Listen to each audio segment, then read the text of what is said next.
شمال العراق بسهولها الخضراء وجبالها الشامخة.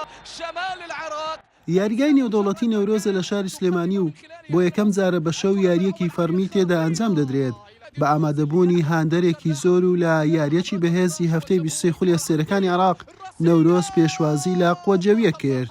هەڵۆکانی بەغداد هەرزوو بە فشارەوە دەستیان بە یاری کرد و لە خولەکی 6 بە گۆڵ یەکەم و پێشکەوتن گەیشتن. یوسف فەوزی تۆپەکەی بەرز کردەوە و عیسام سوبحی عومانیش گۆڵەکەی پێتۆمار کرد. هي من أجل تحقيق الانتصار.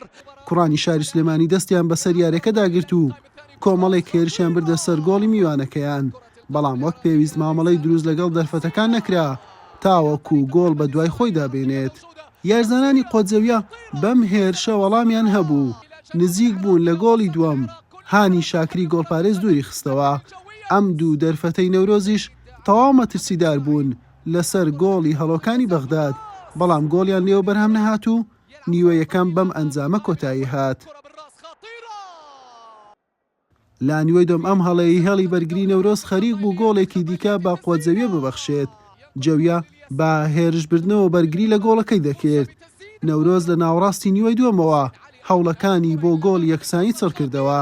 ستون ڕێگەی نەدا مەڕوان ئەو کارە ئەنجامدات کەەوە هاندەران چاوەڕوانی بوون. تا یاری بەرەو کۆتایی دەچوو فشارەکانی نەورۆز ڕووی لە زیادبوون دەکرد. لەم هێرشاڵگەڕاوەیە قووەجەویە نزیک بوو لە گۆڵی دووەم و یەکلاکەرەوە.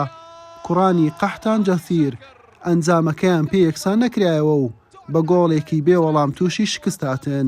بەم بردنەوەیە قووەجەویە بە چولێ خاڵ هەر لە خانەی چوارەمی ڕیزبەندی مایەوە.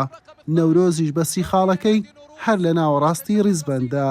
حوسێن محەممەد، کەناڵی پێم.